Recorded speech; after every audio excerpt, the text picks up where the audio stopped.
who will unpack the latest on the Donald Trump tweet. He's a media and political analyst. Thanks very much for joining us, sir. Thank you very much. Nice to be here. Yes, good stuff. So now Donald Trump, he tweets about South African policy.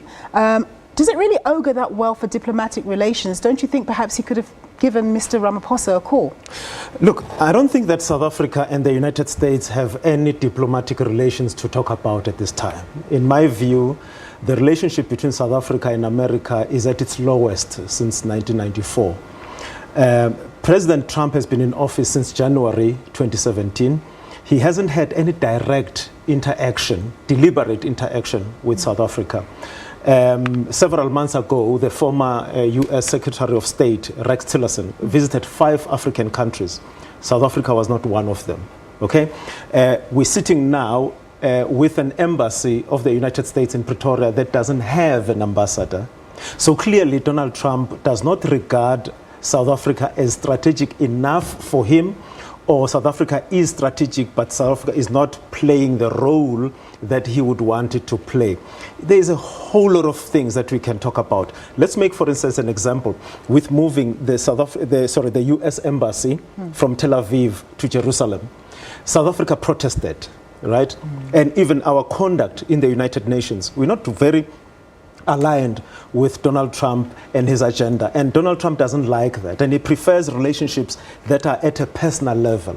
Even in the United States, in the White House, for instance, the president of Nigeria, Muhammadu Buhari, has been to the White House. Our president has never been. And if you look at the history of the relationship between South Africa and America, at this time there would have been some interaction. There was chemistry between Nelson Mandela and Bill Clinton.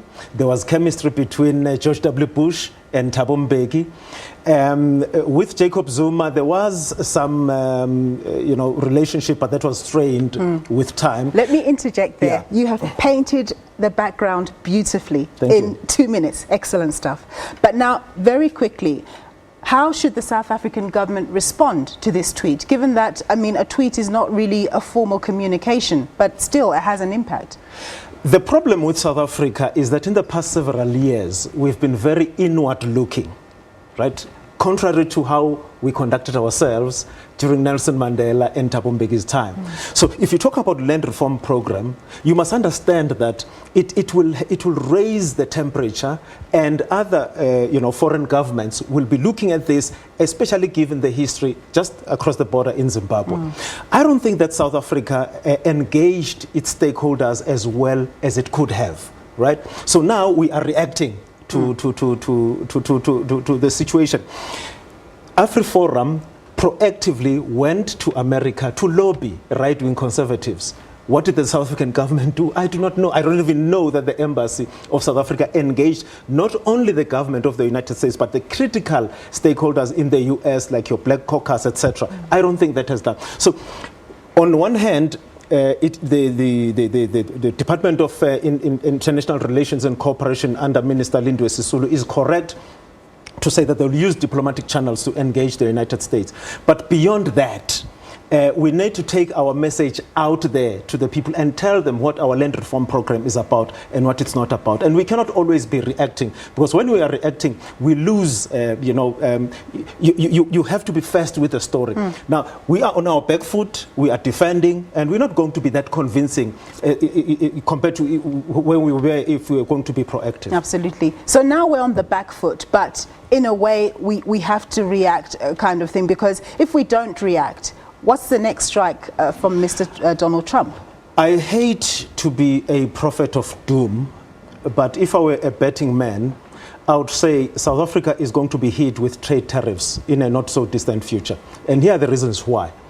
Donald Trump doesn't like a situation where other countries have trade surpluses with the United States. My understanding is that South Africa is a trade surplus with the United States, right? And secondly, he uses the trade tariffs to punish countries that don't do what he wants them to do. We can see with Turkey, for instance, right? We can see it with China. So I think that we may be hit with trade tariffs as a protestation against the land reform program, which right-wing conservatives in South Africa has clubbed with right-wing conservatives in America, and Donald Trump's base.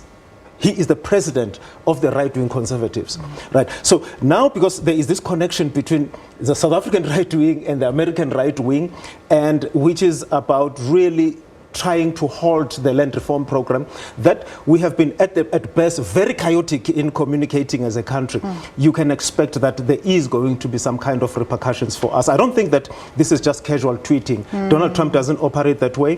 When he tweets about something, that's when he's about to do something about it.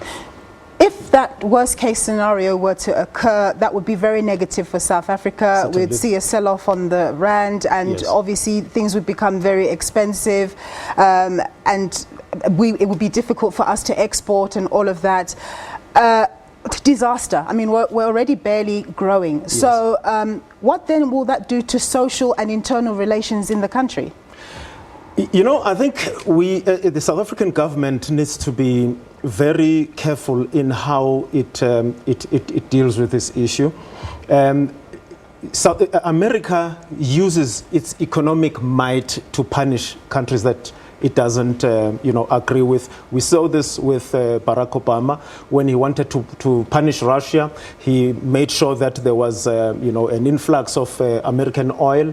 He empowered, renewables, which drove the oil price down, and that was the way in which he was punishing Russia. So now you can see that there is some sort of, a backlash from the United States to punish emerging markets. You hit Turkey, South Africa gets hit as well, and other emerging markets. So I think we're looking at a really, really bumpy ride, especially given that interest rates in the United States are going up, and there's, the movement of money from emerging markets into the United States to take advantage of the rising interest rates. So I think really it's going to be rough going to this. Hopefully not, but my view is that it's going to be rough. Makhosini, thank you very much for your very, very worrying views. That was Makhosini Nkosi just giving us his perspective on that Donald Trump tweet. He's a media and political analyst. Well, at the same time, Agri-SA held talks with ANC Deputy President David Mabuza, who is also Deputy President of the country, and ANC Treasurer General Paul Mashatile this morning. This follows mounting concern over the ANC's intention to allow